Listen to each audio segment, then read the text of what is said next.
You're listening to the Gemhammer and Sons podcast, the only podcast where Conor and Joe discuss how to make your games more better. Roll initiative.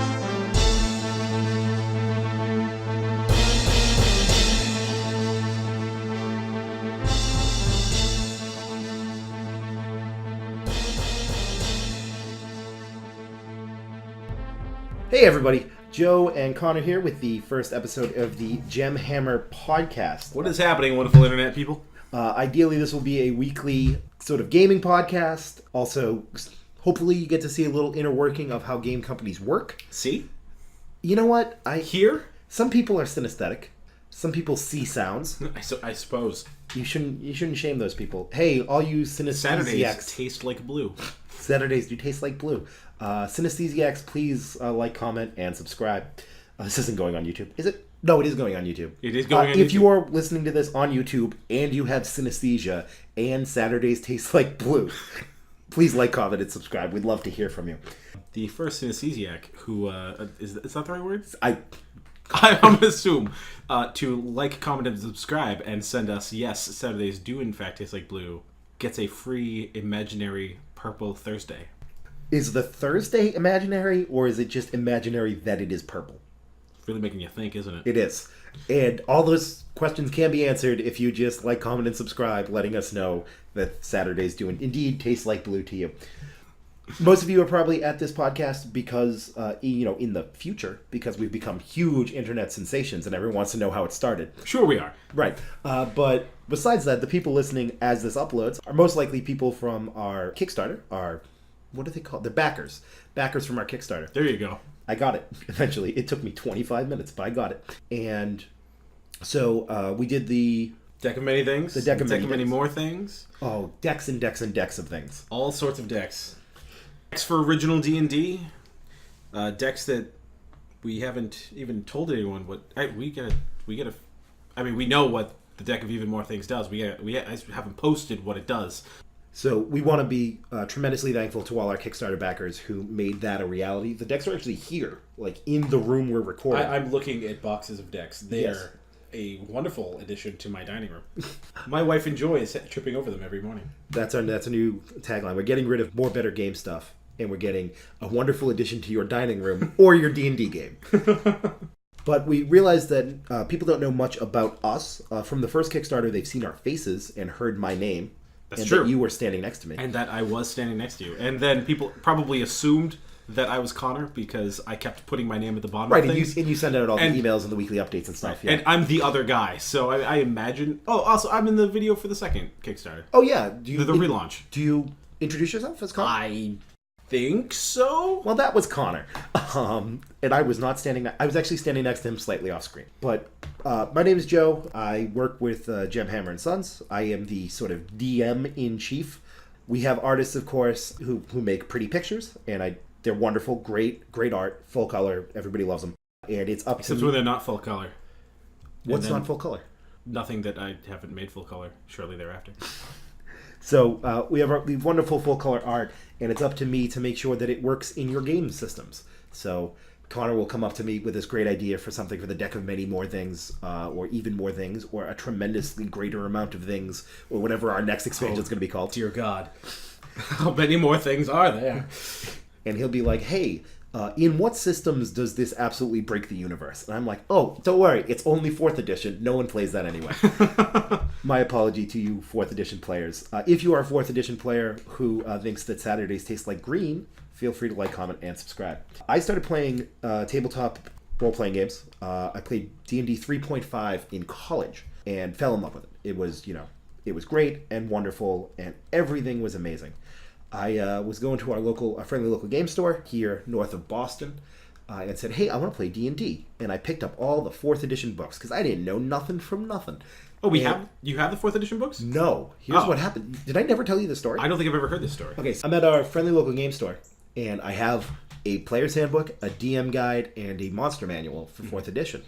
And I'm going up to the counter, and some guy, I don't know if he worked there, or if he just hung around there convincing people not to play 4th edition. But he's like, you don't want to play that. I'm like, pretty sure I do. I like Dungeons & Dragons. I played it in college 3-4 years ago.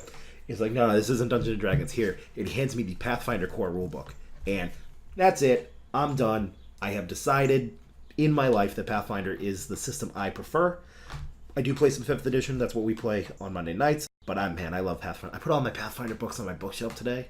Is that why you were texting me about, hey, do you have Ultimate Campaign? Yes, that is why I was wondering where my Ultimate Campaign was. One of these is missing.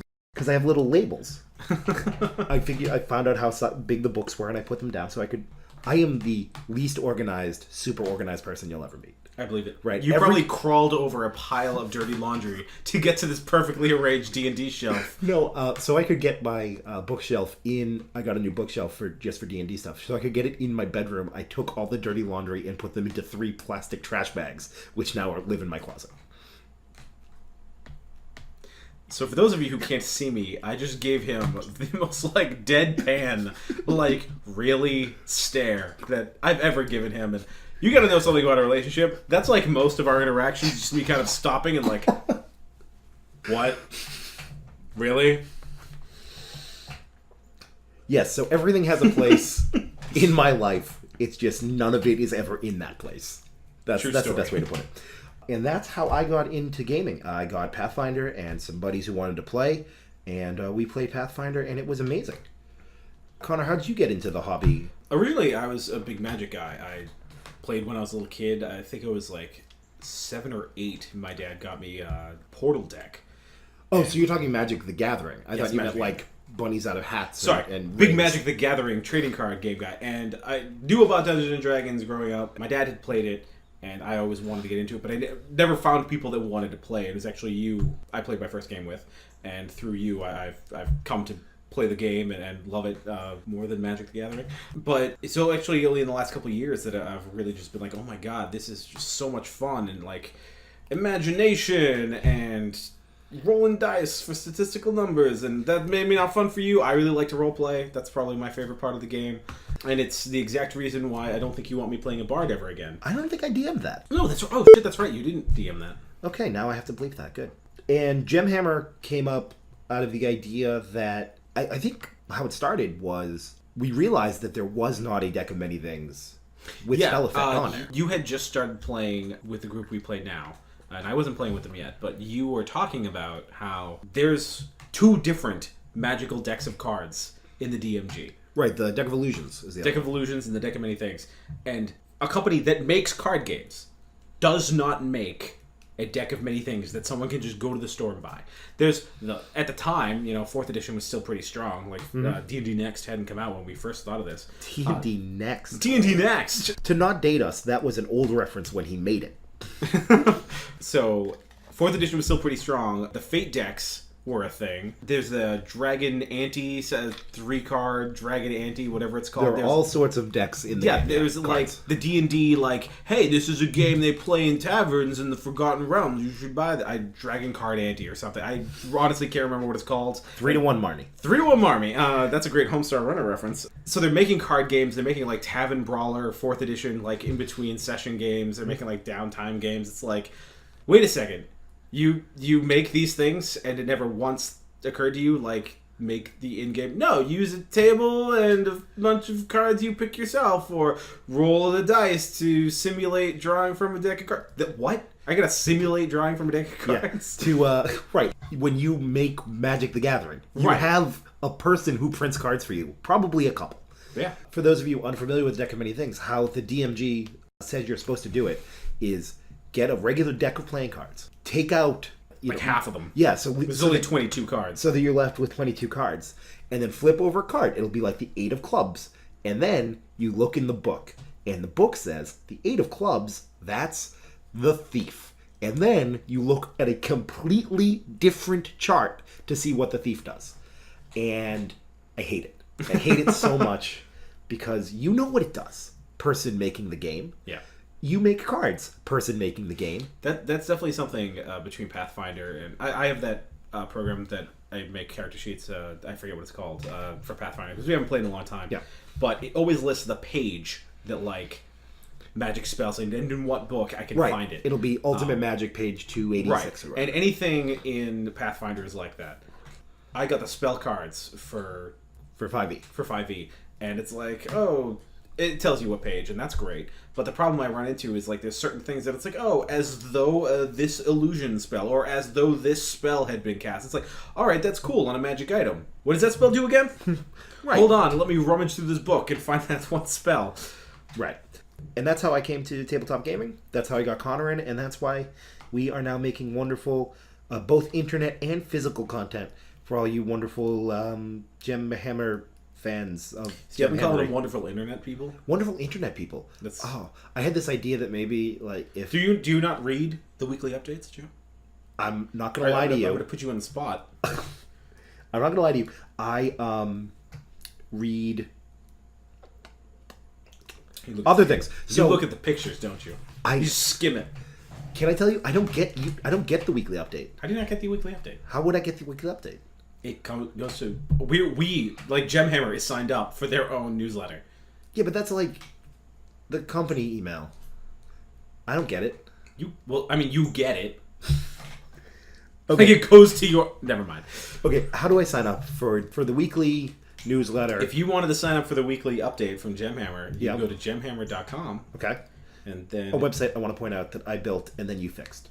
You're welcome. So I don't want you going, oh, he doesn't even sign up for the weekly updates. He doesn't care.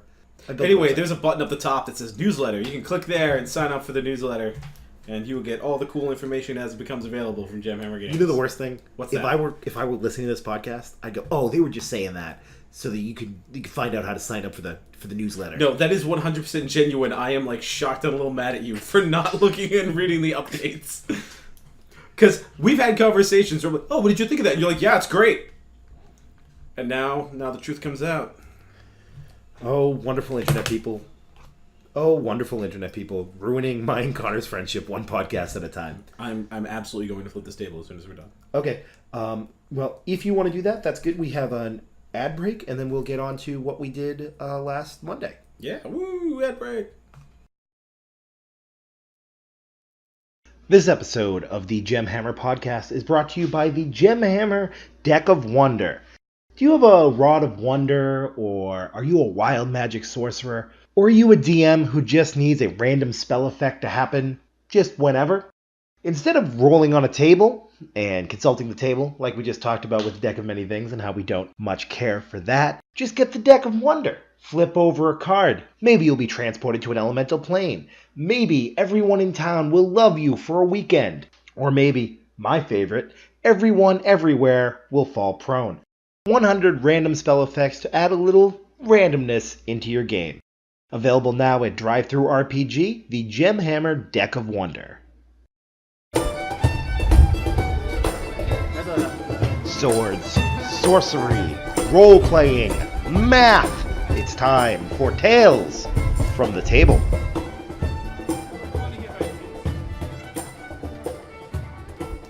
And here we are, our first ever edition of Tales from the Table. Woo! This is where Conor and I will talk about our game that we just played yesterday. I don't want to date this too much, but we play with our our main group Monday nights. We're recording this Tuesday afternoon. And yesterday we started with Session 0, which is, I'm to understand, something that not everyone does. Which is crazy to me. I think what makes the most sense is because Session 0 isn't this like well-known thing. It's not in the DMG, which is crazy. It's not in the player's handbook. Maybe just a little talk about what that is. Sure. And Session 0 is the session before Session 1. Now you know everything about it. Holy crap. Mind blown. So that's when you get together with your group and you decide everything, right? What kind of adventure you want to go on. Right. So what everyone's going to play. What races, what classes, why you guys are together, what system even is something you could easily discuss right. there. I mean, like, are there any alternative rules we want to employ? And those are some of the things we brought up yesterday. And we definitely talked about a little late in the session, but still, like there are alternative rules in the DMG for 5th edition that maybe you want to use, maybe you don't want to use. Like, are we playing epic heroes that everyone's going to start off with an epic boon, which, oh my god, we're not, because that's a terrible idea. But Right, but you know, even, maybe you're playing goddamn Hercules, and you want, and like everyone starts off with some epic something. Everyone starts off like with the equivalent of a mythic tier, or everyone heals faster. Everyone gets all their powers back at the end of a short rest. Like that's stuff you got to figure out because some people, maybe they just want to like play some random guy in the street that picked up a sword one day and go, "I'm gonna adventure," and away they go. And even things like feats are technically a variant rule. True. You can play a perfectly fine 5e game never using a feat. I like that we have that option, but that's something we needed to talk about. I think that feats should be used personally, especially for things like dual wielding. Certain magical feats I think are important because it doesn't make sense to me that like an arcane spellcaster, so like a wizard or a sorcerer, or even an Eldritch Knight. This is crazy to me. Eldritch Knight does not get Eldritch Blast. Eldritch Knight does not get Eldritch Blast. And so you need Magic Initiate, a feat in 5e, to be able to get that ability, which just seems like it makes sense. But Session 0 is a very simple, everybody come in. Conor had already agreed to DM. This is your first time behind the screen with a big group. With a big group, yeah. Yeah. Everybody comes in not with sort of, this is the character I'm going to play and here's his intricate backstory, but hey, so what do we want to play and why are we together? So it starts, one of the characters like, I would really like to play a wizard, even though, depending on which one I'm talking about, they did not end up playing a wizard. There is no wizard. Two people showed up looking to play a wizard, and now we have a cleric and a psionic. And it's like, well, shit. I have to change some things. But that's okay. And we want to make sure that it's a party that makes sense. Right. Unfortunately, one of our players couldn't be there, but he's like, I really want to be a Warforged, because you're putting in some of the Eberron-y Yep, I mean, stuff. Some of the Unearthed Arcana stuff we're putting in because, you know, if people want to use it, it's there. You know, I have the rules, here they are. I mean, yeah, it's no different than having to refer to the player handbook as opposed to referring to the PDF I printed out. You know, it's all the same to me.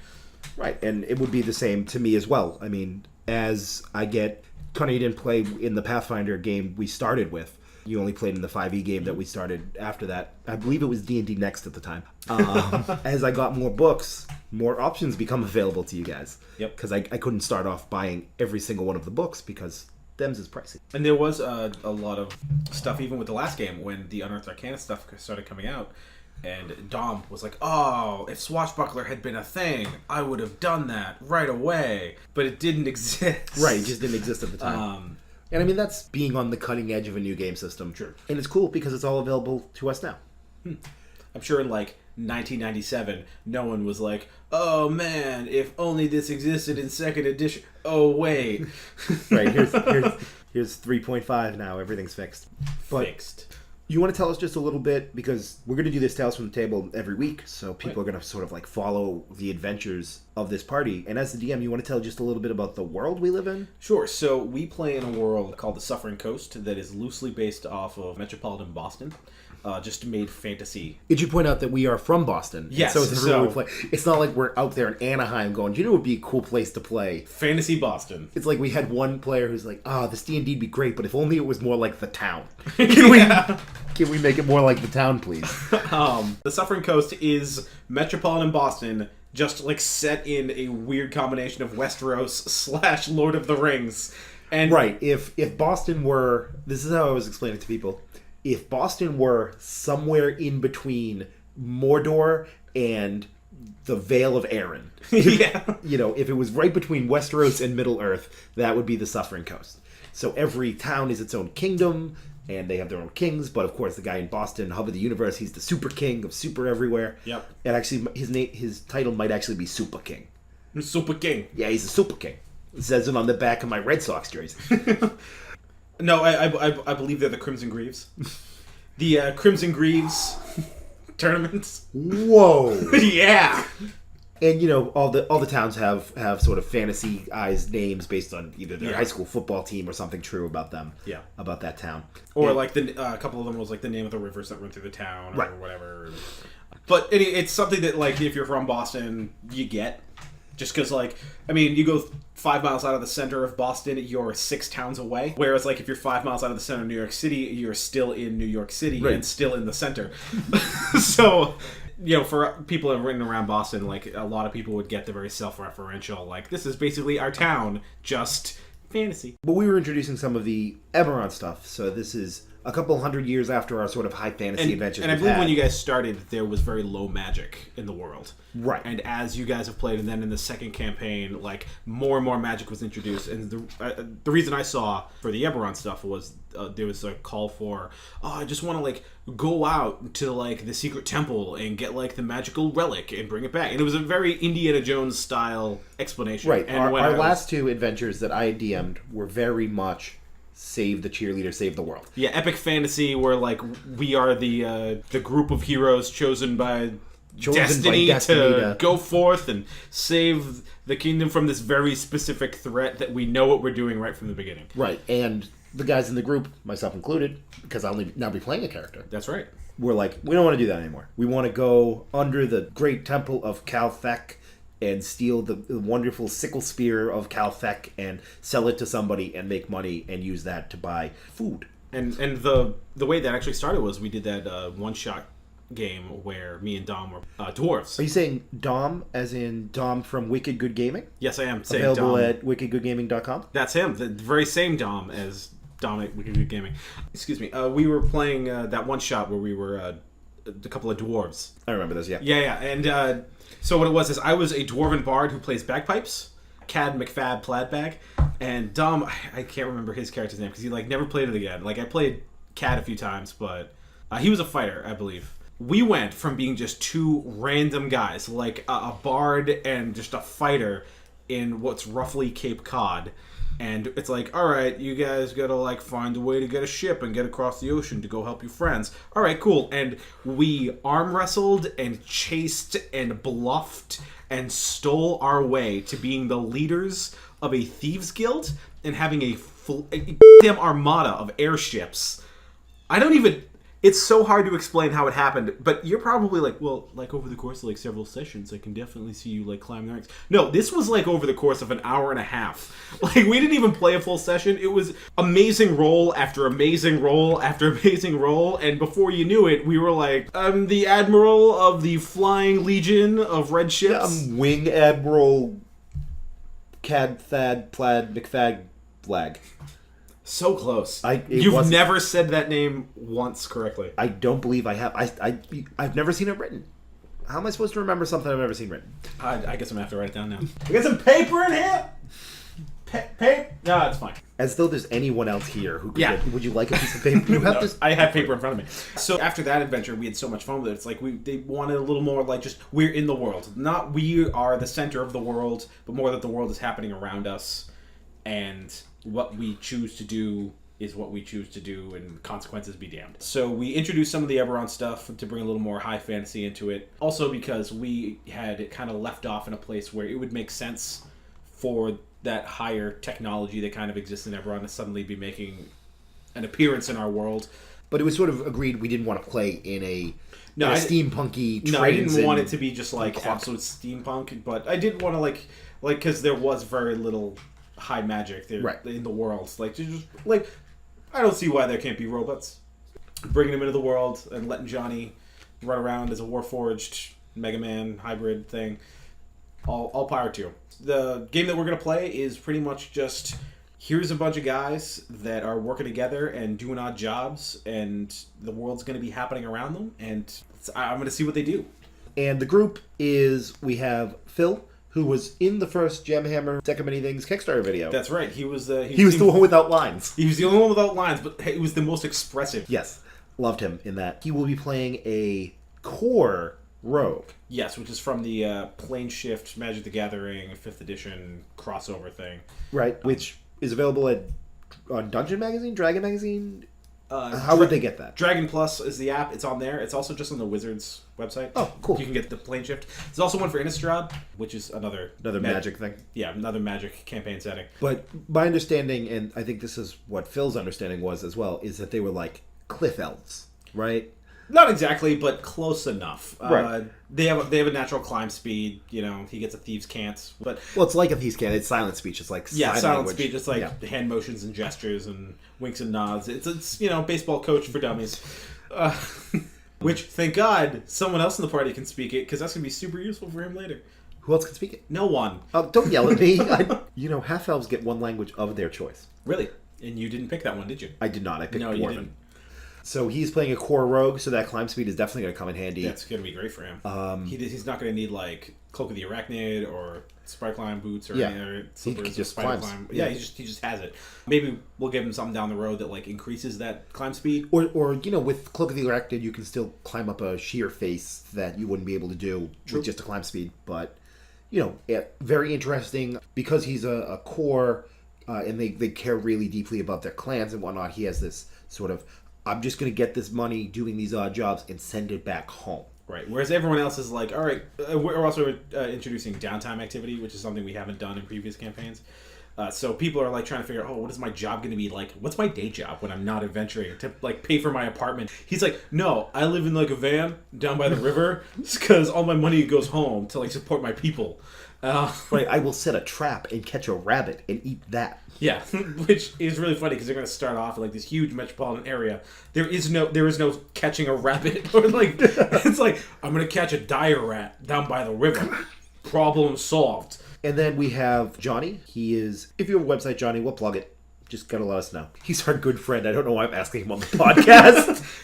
We could call him now. We could, but we won't. Yep. He's playing a Warforged monk. Yep. Which I think is very interesting. It is very interesting. Because I'm still stuck in the sort of 3.5 Pathfinder mindset of alignment restrictions for classes. Mm-hmm. It doesn't make sense to me for there to be a chaotic monk, because monks are all about centering themselves and tradition, what have you. Mm-hmm. So going with someone who is a Warforged, who has to be lawful, in my mind, because he's a robot. Right. Right. He has to do his programming regardless of what that programming is. But I mean, they're living constructs. They're not like, I mean, they can make their own decisions. They're people. You know, they just have wood and or metal and or onyx and or what have you bodies. Valyrian steel, I'm pretty sure. They get it from the Vale of Arryn right next door. Yep. I'm a Valyrian steel Warforged. I do plus 20 damage to others. The problem is that dragons melt Valyrian steel. Because it's used in their forging. So, just send a dragon at him. Problem solved. I'm a Vorpal Warforged, and all of my crits cut the heads off. A Vorpal Warforged. We will have. I'm putting this down, like sort of in our notes. That worst ever ideas ever. Like things your DM will not let you do. Things your DM will not let you do. But God help the poor guy that lets you do that. I'm going to be a Vorpal Warforged. Yeah, all right. I don't see a problem with that. Yeah, I don't know what that word means. Sure thing. Yeah, man, whatever you want. But back on track. Yeah, so he's found by Dom from Wicked Good Gaming. That's right. Who is playing Doc, who is a Dwarven cleric. Dwarven life cleric. He was originally going to play an artificer. And given the story, I'm really surprised he didn't go that route, but he really wanted to be a healer, really wanted to take care of the party. The idea is more that his character had been like a field medic back in the day, and just kind of like putzed around, and now like having found this robot and like seeing the world through new eyes and things. It's kind of like now, even though he's an old dwarf, he's like, for the first time I'm living my life, I'm going to go out and do stuff. He has the sort of divine ability to grant life to this long forgotten Warforged. Right. Because otherwise, if there had been a robot walking around back in the old campaigns, we would have noticed, I think. Yeah. And we would have killed him. At least the way I'm working in it right now is not that he was dead. He was like incapacitated. Right. Just for a very long time. Because, I mean, they functionally have an infinite lifespan. Right. Just, you have to kill him. So he was able to repair whatever damage had been dealt to him that was incapacitating him. Mm-hmm. We have Mikey, who wanted to play a wizard real bad because of some Stranger Things joke, I think. Yeah, it was a Stranger Things joke, which is such a great show. You should check it out if you haven't seen it. It's on Netflix. Can I disappoint you again? I haven't seen it yet. Yeah, I knew that already, and I'm still disappointed. He wanted to play a wizard, had this character concept that was amazing. He was like, all right, I want to be a wizard, but I want to be a wizard who genuinely believes that he has this magic item that is like, his magic is bound to that item. And he believes that, like, he has this ring, that's where his magic comes from. And, like, even though everyone's like, no, man, that's not where your magic comes from, he believes it. And we're like, hey, have you heard of spellcasting focuses? Because that's exactly what you just described and how it actually works. And he's like, you actually have a ring your magic flows Exactly. through. But he ended up playing as a mystic. That's the Yep. psionic one that just came out on Dragon Earth. Plus. Yep, on Earth Decana a few months ago. Or maybe it's longer than that now. But it only goes to level 5. First of all, I'll cross that bridge when I come to it. Right. Because right now, we're not even level 1 yet. We're at a CR 3/4. Yeah. So we haven't played a session yet. So like when he hits level 5 and I gotta start worrying about what happens at next level, I'll start to worry about it then. But there's lots of stuff online, people filling in the gaps. Right, and that's and rule 0, man. Yeah, and it follows a very similar structure to how I want to say warlocks with spell points, or maybe I'm thinking sorcerers. Sorcerers have sorcery points. Sorcerer, I'm thinking of sorcerer. I keep doing that. So filling in the gaps using that is going to be very easy. If I have to homebrew something, or maybe Wizards will just come out with the rest of the levels sometime soon. And if they don't, that's fine. I'll figure it out. And if they do, whatever. Can I just say, if you are listening to this podcast right now and you work for Wizards and you haven't released it yet, but you've written it, feel free to just email us. We'll keep it cool. Absolutely. It'll be cool, bro. I'll tell one person, and it's the guy who's playing the character. Right. But it's... And then we'll release it on the DM Guild or whatever. Yeah, like, right. What happened? Yeah, and he seems actually really excited. I had printed out all the Unearthed Arcanas and kind of like brought them with me. I was like, and this is stuff that's available to you guys if you want to use it. So for people who are just PHB, DMG, Monster Manual kind of people, psionics are like telekinetic, Yeah, they have psychic. Pathic. They have psychic powers. They don't really use magic, but they have magic-like abilities. It's a different force than magic, so they can still use their abilities in an anti-magic field. Mm-hmm. But maybe he runs into an anti-psionic field or something like that, which are sure to exist if psionics exist. Exactly. So he was reading all about them after he was like, well, I really just want to be a wizard, after the long conversation about the ring and how that works. I just really want to have control thoughts and read minds and just be like this mystic guy. And I'm like, yeah, he really wanted to do divination and Yeah. know what people were thinking and know what was going to happen and be able to bend the mind of people with just a little bit of enchantment as well. Yeah, and I was like, well, this is a thing. Which this isn't exactly that, but if you're talking about just you want to play a psychic, there's a class for that. It'd be like if he came in, say, I really want to play a barbarian who's sneaky in the shadows and stabs people in the back. It's like, bro. I feel like you mean a rogue. Yeah. What? What is that? Obviously, he didn't have access to psionics before, Right. and those had never been in our game, but it's still I want interesting. to play a weird part cleric, part ranger who can transform into animals. I don't know what you'd even call that. So yeah, I'm going to multi-class, 1 rank in cleric, 1 rank in ranger. And maybe we can homebrew, or maybe we can just say, if there are magic items that let me turn into animals, I need all of them. Right. It's like, oh, let me talk to you about druids. So it was great that he found a class that worked really well for him. I actually don't know is he a human? He's a human, yeah. Right. He's a regular human, so we can get his stats up because we're using the stat array that came out in the most recent Unearthed Arcana. Which I think is great. And I think at it's some great point too. we need to talk about the new stat array. And we will. But yeah, I'll put it down. I really like it. It's making them a little weaker, which I think was the only thing they were all disappointed about yesterday. They were very excited. Right, but everybody came in saying, "Oh, we don't want to be Superman. We want to be Right. some guy." And then I told them, them- now I have dump stats." Yeah, and the first thing I heard after I told them they were going to roll a d6 and pick out of the stat array, or from the chart, the table, was, oh great, now I have 4 dump stats. No, you have 4 stats that are not 18. I'm sorry, but we can't start every campaign with everyone at 18. A part of the problem was the last campaign we did, we used the standard stat array from Pathfinder. Which it does not work with 5th edition. So we have found out. So we discovered. What was it? When we were 2nd level, we jumped to 4th level. Yeah. When we killed I believe 40 some odd. I think it was 56. I think that was the record for most kills in a round. No, 56 was the goblins in the tower that Johnny threw the lightning javelin javelin into. No, it was 40 something Yep. hobgoblins in a temple, and a combination of command from our paladin and minor illusion, I want to say. No, it was Moonbeam. I cast Moonbeam on their holy relic. Okay. Which, by the way, was the Great Darkness. But because their holy relic was glowing now, because there was a column of light around it, and our paladin cast command there was on more it. than just that. It was a 3-parter because That's right. The bard.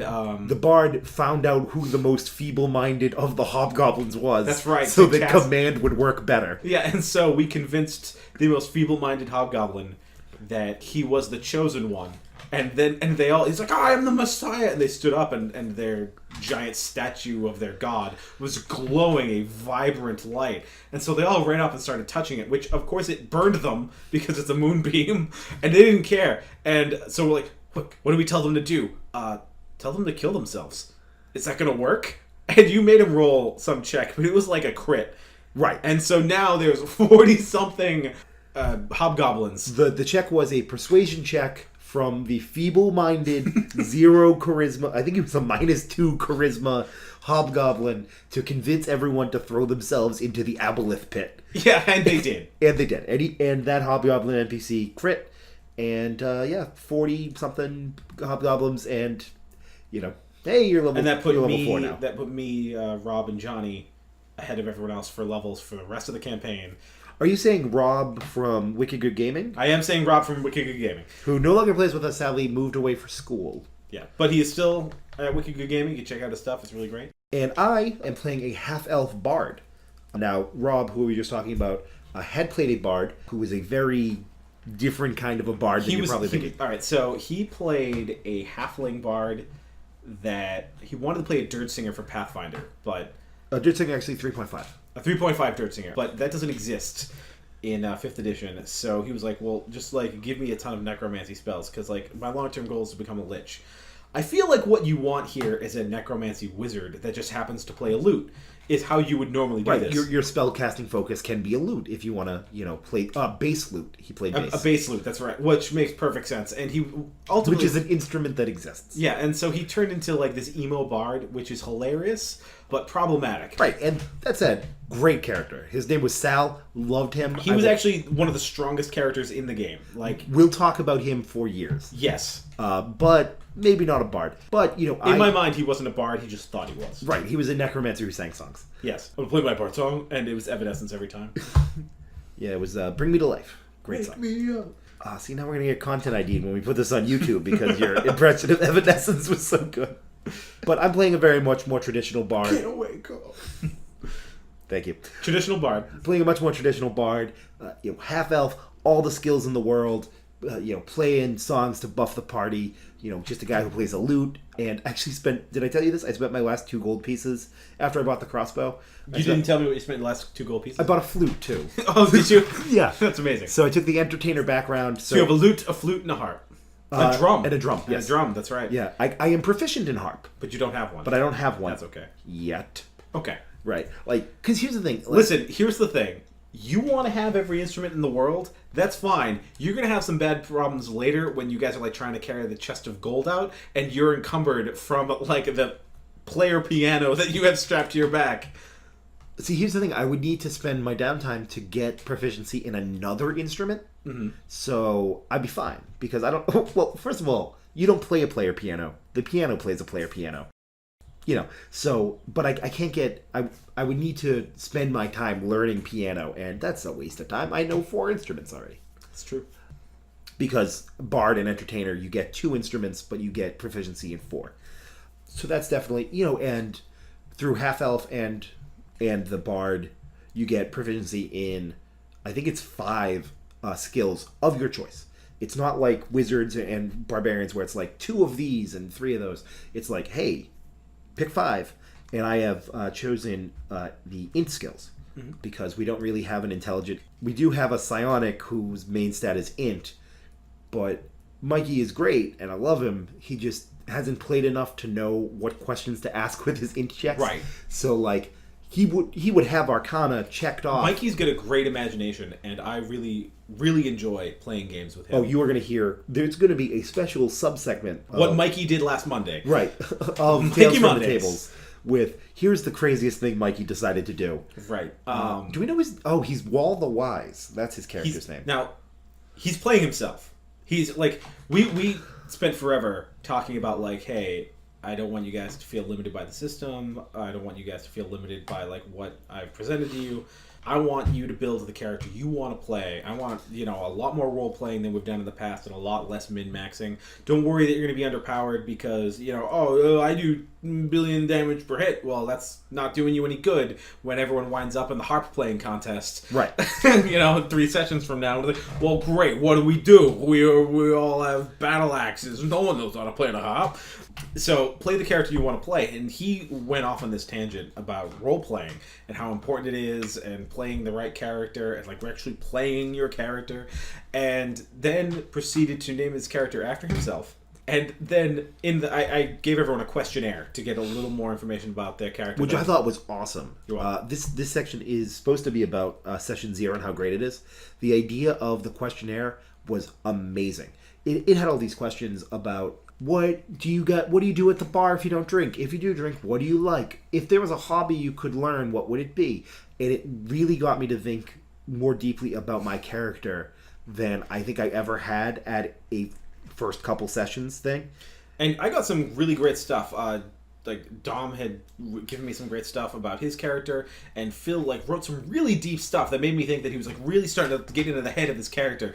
Mikey was like, man, you know me, you know what my hobbies are. What could you say about this character that really influences me, Connor? It's me. I'm the character. And it's really? You're not even trying? You're not even it doesn't just happen to have your name specifically. It's not that it just happens to be your exact personality. You flat out wrote in this questionnaire, it's me, Connor, it's me. I'm playing myself. Right, which I think is great. I think his last 2 characters from the other campaigns were very much not himself. Yes. He had played what are they called? It's an advanced class from Pathfinder. I think it's called Slayer. Half ranger, half rogue.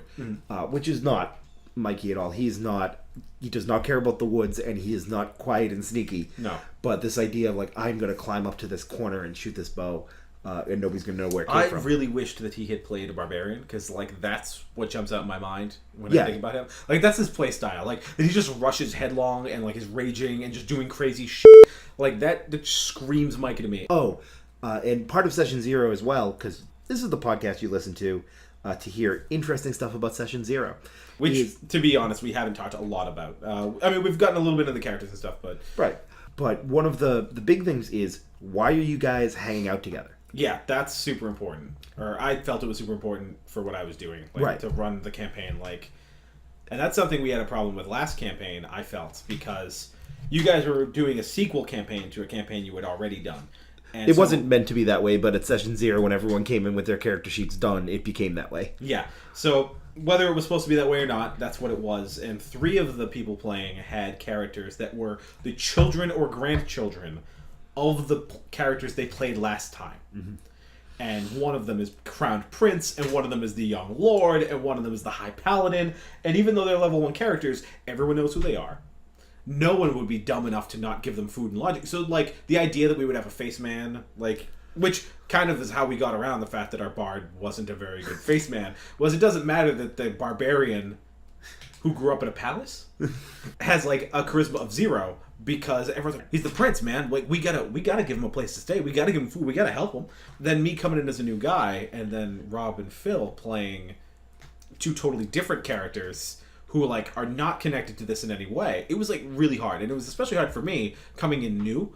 There was always these references to characters that they all knew, and there was always the situations where it's well, I have Clementine. Oh my god, Clementine! And I'm like, what? Who or what is a Clementine?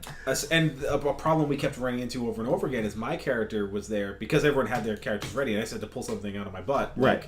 The second we showed up, it was my character's my family's gone missing and the village has been destroyed, and I'm a druid just trying to piece his life back together and find out what happened to my family. And they're yes, we're on an epic quest to find out who these goblins are that tried to kill my father. Your father's a level 20 rogue who's invisible, and his lies become true to everyone that hear it. You mean to tell me that those 4 CR2 goblins took him out? Yeah. Is really a major concern for him. So also, why do I care? Why am I coming along on this adventure? Right. And that came up a lot, where everyone's but this is for the kingdom. Right, but I'm not actually from this kingdom. Right, so we had 3 people who were princes and grew up in the palace right there in Boston. We had 2 people who lived in the woods whose forest had burned down, and then we had the bassist from the band at the party where where all the hell went down. Goblins showed up, opened fire at the king. The king's basically immortal, so like brushed the arrows off his chest. It was like, so what are you guys doing? And went about their business. So this time we had talked about it being much lower sort of stakes and just go get the thing. So we all came in with this idea of, why do I need money? That was sort of an idea. So it was actually awesome. Mikey rolled on the background sheet about flaws and bonds and stuff. And I believe his bond was, I have a question from a long dead colleague. He had been a sage and that I don't know the answer to. It's like, great, now we know what we're ultimately going after, because he cares about this, and everyone else is like, I need money to save my family, or I need money because sometimes loot strings break. Yeah. Or, oh, I have this big warforged. And now I have to write a question that he doesn't know how to answer. Right. Good luck with that. Right? That's the only thing from last night I hate. Like, I love everything that happened last night except for that. I'm like, what? I mean, I gotta, like, write, like, where is this thing located? And then that thing needs to exist, and it needs to be in a specific location. Or it needs to be about lore that I have to invent. That, like, not that I wasn't already doing that for the campaign you guys are about to play, because I have no idea what you guys are going to do. So I have, like, 6 or 7 things that are going to be going on around you, and whether or not you get involved is very much on you guys. Right. But who knows in which direction that's going to go. So, but now I also have to account for this question that has something to do with something that he's, like, also obsessing about a little bit. Like, but I need to know the answer because my dead colleague. And that was, like, aside from being, like, it's me. It's totally me. By the way, my dead colleague. Right. which should be great for role-playing, frankly. Yeah, I think that's going to draw him into a little more and get him to steer a little further away from just being himself. Right. And we're in that situation now, and we are now all in a bar, and it's actually Mikey's character, Wall the Wise, who has brought us together to, like, go make enough money. Which is really funny about Wall the Wise, because he actually doesn't have a very high wisdom stat. No, it's a very high intelligence stat. Which I told him, and he's like, yeah, but have you seen Stranger Things? Yeah. And I said, no, I haven't. And that's where we are. See, I got it when he made the joke. It was just kind of like, man, we're going to play this for like a year, bro.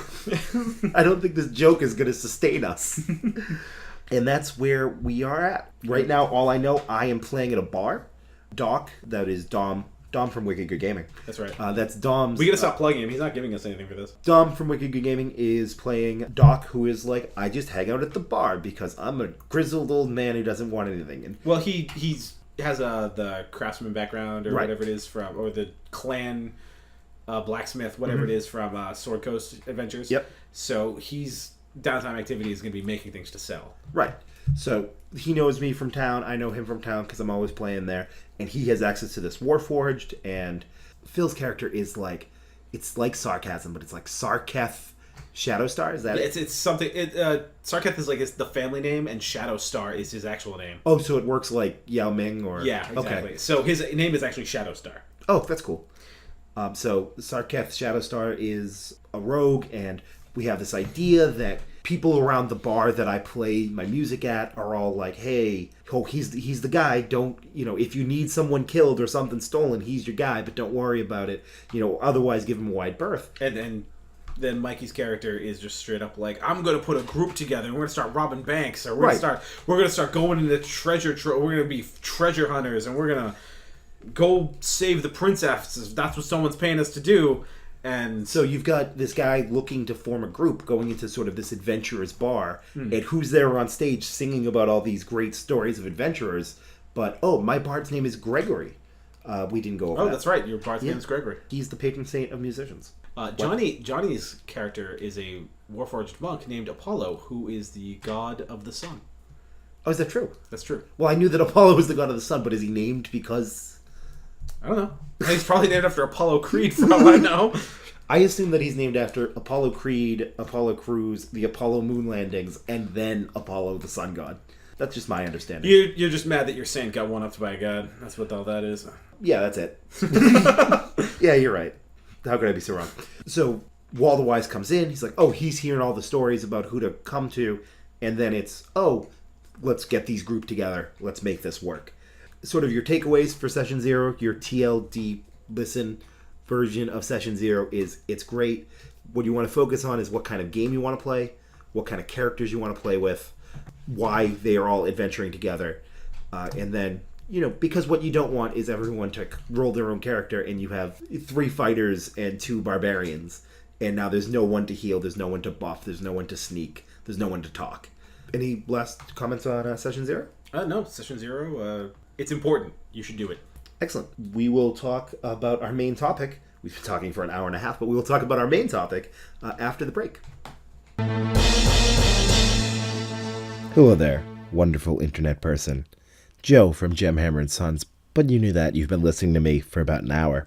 You've gotten through that hour, and I can only assume it's because you like hearing me and Conor talk about games, and at a certain point you share our philosophy about games, and you want to hear more about us and the games that we run, the games that we play, and the games that we're hopefully making for wonderful internet people such as yourself. And I can tell you the best way to support Gemhammer & Sons directly is through Patreon. Patreon is a voluntary subscription service where you can give as little as $1 a month to ensure that Gemhammer can continue to make more better game stuff. Right now, Conor and I have dozens of products that we're working on, but unfortunately, our artist Beth is just one artist. In order to get you the more better game stuff that wonderful internet people like you deserve, we simply need to expand our team, and Patreon is the best way to help us continue to make more better game stuff. Please go to patreon.com/gemhammer for more information. Thank you, our wonderful sponsors, who might be us. It's probably going to be us. Yeah, it might be. At least in the beginning, at least until we're big enough that Squarespace or someone cares enough to be like, hey, you need a sponsor?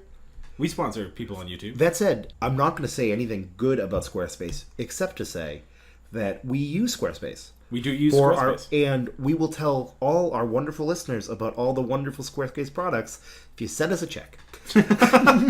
If and only if you send us a check. So today's topic, besides Session 0, is what is the best quick advice you could give someone, either a DM or a player, to make your games better. Now I want to be clear, we are not talking learn the rules, figure out how flanking works, take this spell. Sort of broader idea things. What can I do in my daily life, or when I'm away from the table perhaps. I actually don't know what you wrote, so if this is ruining everything, I'll re-record it. I actually had one for a DM and for a player. Oh, awesome. What is this quick advice that you could give that will make you a better player of the game that doesn't really have to do with the mechanics or the dice rolling?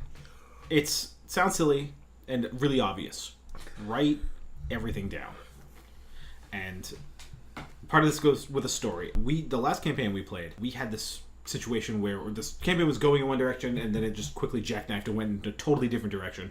And part of that was... As the DM, I do feel... The DM for that campaign, I do want to defend myself. This was all building to a climax that was almost identically a carbon copy of what Acquisitions Incorporated did at PAX Prime last year. Yeah, and it was very coincidental, but... Chris Perkins stole the legs out from under me, and we had all seen it, and we're talking about it, and he was like, wait, what? They went to the Underdark and did what? So this is my challenge. Chris Perkins, if you have the bravery and the charisma, I demand that you come on our podcast and explain yourself for stealing my story. I think you should feel proud that you came up with the same idea he did. But first... or more accurately, I heard about it first. Well, anyway, we went into the Underdark. We got magic items from this guy that just wanted to... He's like, listen, we're not hurting anyone down here. I get that you guys think we're involved in this crazy plot. We're not.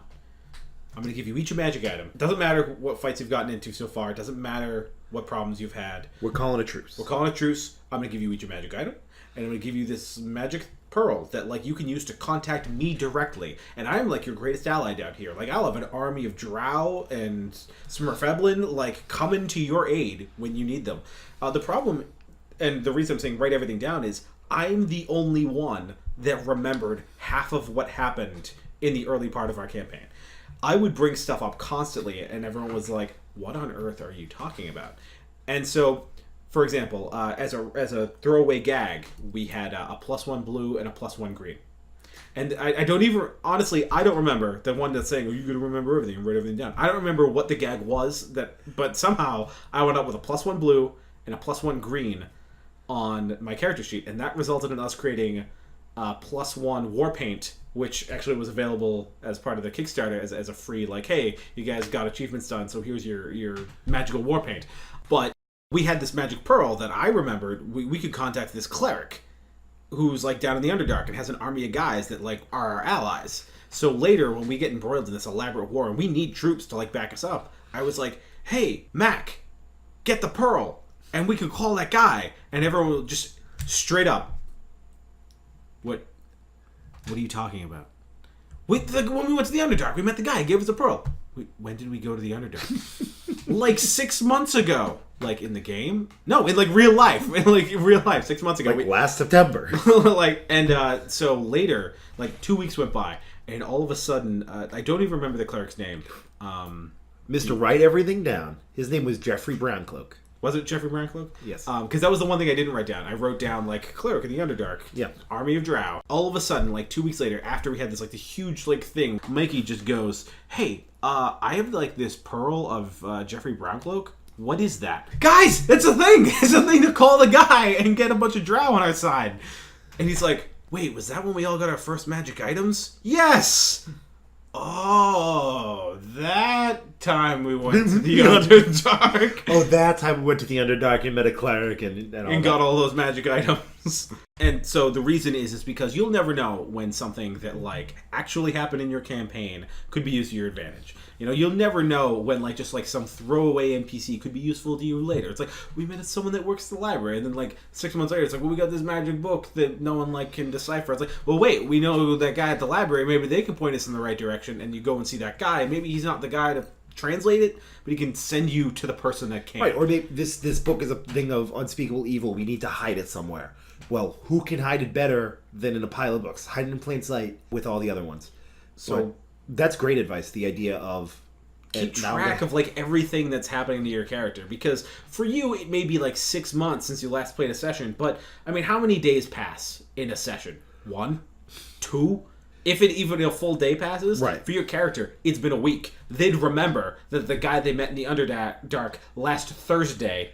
Yeah, I think it took like the entire campaign was over in like 2 months. We also we did take a big break in the middle. We did from that campaign and played a bunch of smaller sessions in different systems. So there was reason for everyone to forget, but because no one wrote everything down, no one kept track of like their character and what they did, there was this kind of like break where it's almost like we were starting a whole new campaign. No one remembered what happened before we took the break. You were using this as a sort of player's perspective. Yes. I'd like to echo that as from a DM's perspective. Go for it. That there's so many times when I will think something is unimportant, and then it's Conor, because he writes stuff down, will go, wait, isn't Hadley Stonepick around here? I'm like, who or what are you talking about? Hadley Stonepick, the dwarf who's the bartender in the casino that we're in right now. And I'm like, because we've been to this casino 6 times before now. Right.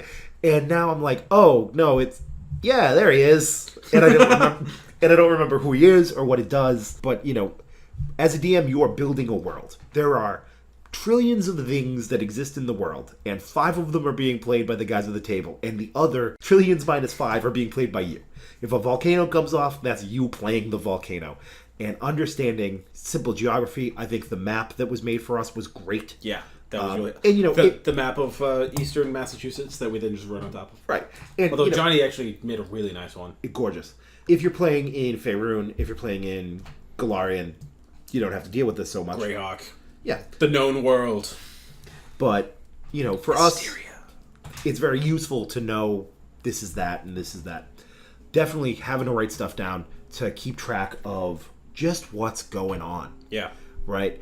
Like, when you go to the Underdark the first time... Also, just a little thing for this, and let you continue, sorry. I think you wanted to hit me every time I kind of jumped out and was like, but what about this? Remember when we went to the thing and did this? And you're like, I don't. Shut up. That's not what I have planned. Right. And my favorite thing is you rarely ever sat next to me at the table. And I knew it's because, I'm just going to bring up this dust of dryness I stole off of Gypsy Woman a year and a half ago. And that's how we'll get through. And that's how we fought that primordial water elemental. I believe you then used the dust of dryness, the bottled primordial water elemental to kill something else too. We did. You're creating a world as a dungeon master, and everything in it is what you say it is. So even if you're in the Sword Coast, if you are at a specific bar, a tavern there, and there's a tavern wench there, and you name her Cecilia, she's still working there, and she's doing something. Or even if she's not, when someone comes in and says, "Hey, is Cecilia around?" No, she quit 6 months ago, but she's a lamb. Like something. You know, just give them something. Like they don't. The same NPCs don't have to be there. Like, but there's like if someone's worked in a library or someone there knows them. So like your characters still have that connection. My advice is more DM centric, and it works a little bit less. The more of your players that follow this advice, the less effective it is as a DM. As a dungeon master, you owe it to yourself to every week spend 2 hours and watch professional wrestling. You told me about this a week or so ago. Yeah. You didn't explain anything to me, so I'm hearing this fresh, just like all of our listeners. And I am so excited to hear this because I haven't watched professional wrestling since I was 14. Okay. But I can't wait. Me and Phil watched it last night. Okay. Like after we were done rolling dice, we went back to my house and watched Raw, which is Monday night, and that's 3 hours. If you don't have that time, SmackDown's on Tuesday nights. It's only 2 hours on the USA Network. USA checks in the mail. I don't have cable. You don't have cable? No, I don't. How did I not know that about you? Well, I have Xbox, HBO Go, and Netflix. I don't need cable. Let me tell you about the WWE Network. Only $9.99 a month. Man, so many people owe us money now. Plug in so many things. In pro wrestling, the sort of people who make the storylines have a remarkably small amount of time to build up who this character is and what they want and what they do before a fight. If you're a DM, this should make perfect sense to you now. This should be the aha moment for you. In pro wrestling, someone comes out, music hits, they do a thing on the ramp or on the, as they go down the ring, they say a couple words, and immediately you know that's a bad guy. That's a good guy. And there's not only the establish who's a good guy, who's a bad guy, but the way that pro wrestling bookers change who's a good guy and a bad guy, those sort of face turns and heel turns, are amazing. And there's no better way to betray the trust of your players than to give them an NPC who loves them and then hits Dean Ambrose in the back of the head with a chair, right? The breakup of the Shield, it's on YouTube, is the greatest way for a group to fall apart. And when you've got a party, they are going to meet other people, and they're going to be in alliance with other adventuring groups, with the guy who wants to pay them to go steal the thing, the king whose daughter's been kidnapped by the necromancer, and just the emotion of the sort of heel turn breakup of the Shield that I assume it's on YouTube. It's got to be on YouTube. I'm sure. There's nothing quite like that.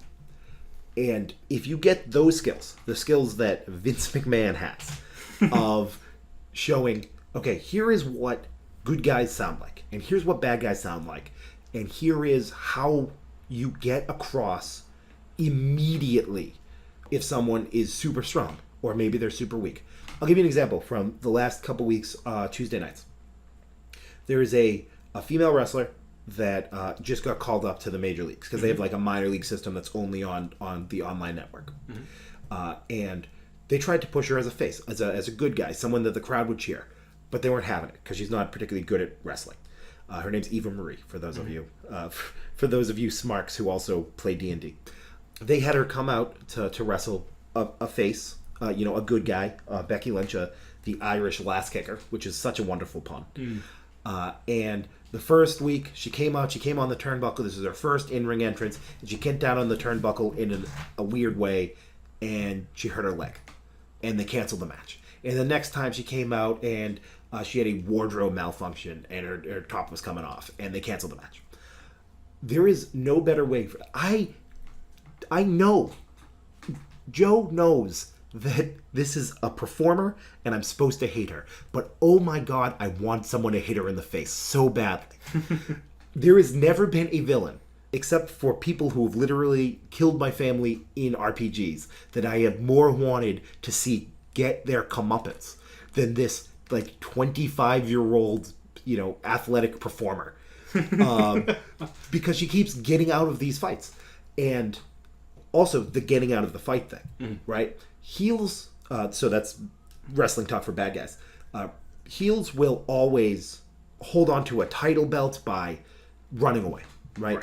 And the idea that, this fight doesn't end here, that someone doesn't die, in the wrestling terms, a storyline isn't over after the first fight is great.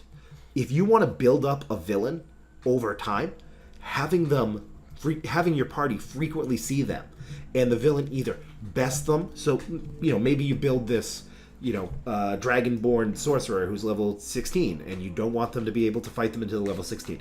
Have them fight them at level 1 and get away, and it's obviously a win. Everybody survives because it doesn't care about them. And then they come back and maybe they're getting the upper hand, but then he bolts away. He gets a ring of teleport. He's got a scroll of fly, That actually segues perfectly into what my thing for GM is going to be is like your players' motivations, and I want to play off yours a little bit because we've been playing a Star Wars campaign, Edge of the Empire, and I had just come into the group at that point, and I didn't have a Star Wars character, and I built a Mandalorian, and it was just human, like a human shock trooper that we were just flavor texting a Mandalorian. I wanted to play basically Boba Fett. I then decided early on that actually I'm not going to play Boba Fett. I'm going to play a Mandalorian who is actually more like an aristocrat who's who to help his people sacrifice his life as an aristocrat, and now just has a bunch of Mandalorian armor and is trekking his way across the galaxy. The guy on Mandalore who goes through the tax documents but needed to do something huge to save his people. Yeah, and then escaped, and then the Empire's kind of after him now. And so there was kind of this thing where Don was DMing, had put us against the Death Watch, and then at the very end they're like, "We're gonna let you guys go, but you specifically have to fight me. I challenge you to a fight." And so it was a one-on-one fight. My character was a little lower level than everyone else, and this was a one-on-one boss fight. Now, there was nothing wrong with what he did as a DM here. I accepted the fight, and my character died. And that was since we'd only played 2 sessions, it was very what? I barely even started to play this guy. Right, I hardly know this guy, and now he's dead. Right, and that was probably the most upsetting part for me. And the thing is that I roleplayed it. I went right through and was like, "Do you have any dying words?" And everyone's like, "Well, you didn't have to fight him." I was like, "But here's the thing. Here's my character's motivation." Yes, he did. He comes from this warrior culture that this is all they have. If someone's calling you out in front of his extended family, this huge warrior culture, that you have to fight me, saying no and walking away, he might as well have died at the end of the fight. And so at least this way, it was good for him. But so I wound up building another Mandalorian, but a very different. He was a fighter. He wasn't. Right. He wasn't a talky guy. He was I have guns and I'm here to kill. And he was coming looking for revenge. And now goes right back into that character motivation thing. Is that the very next game we played, the very first thing that happened was that bad guy that got away, that was responsible for killing everyone's friend, and that now we're teaming up to go start hunting him for revenge. He just showed up with 50 guys, and then 2 shots later was dead. Yeah. And so the problem, I was now in a situation where I had one character that died, and then another character that, why is he even here? And then that's come up a couple times when we were playing Star Wars. Why? I feel like I need to make a new character. Well, why? You just made a new character. Because why is he here? For revenge. Right. And I got that. Yeah, we got that. He showed up, said, "Hey guys." The guy walked in the door and was shot dead by someone else seconds later. Goes, if anything, he would want to kill these guys for taking that away from him. So it's what am I doing here? Right. And that's a session 0 issue as well. For those of you who had not heard the first part of this podcast. If you build your characters together, then you don't have this problem of, cool, I have done the one thing that matters to me. Right? Because now, when you build them together, there's a camaraderie there, not only among the people at the table, but also in the characters who are playing. Absolutely, to Dom's credit, I came in midway. Yes. So, and this was a brand new character I had now created also in a brand new system. In a brand new system. So, that's not on him. What is a little on him is that it's like he should have recognized that, like, I built this character, he gave me his backstory. This guy's, pay attention to what your players are writing. Pay attention to what your what your players are describing to you. Because if you get a guy who's like, I'm on the road for revenge. If you give him that revenge day one, right? Why is he still here? There's no more road. This could have been the big villain if we had seen him twice more without him dying. Yeah. Right? And instead, it was the very next session, he died 3 minutes into the game. And it was like, what? And when I talk about DMing, I outside the podcast, I often use the phrase that you roll the dice behind the screen because it makes the sound. Yeah. Right? That if you, as a DM, want to set up this, they're going to chase us onto the ship and there's nothing they can do and they just won't lose, they won't die or what have you. I want to set this situation up where the bad guy comes and then my party has to get on the ship and fly away. Make it so that we can't kill the guy. Yeah. It doesn't matter how well we roll. Make it so he has infinite hit points. Exactly. Because the numbers, and I believe Conor agrees with me 100%. If I'm talking on turn, let me know. The numbers and the rolling of the dice are tools that help us tell a great story. I agree. And I will throw away all of my dice rolls to tell a better story. Right? I will, in the first campaign, they met their first, the big boss that they would end up fighting throughout time in the first campaign. They met him session 2. Right? And it was I'm going to find out how many hit points you guys have.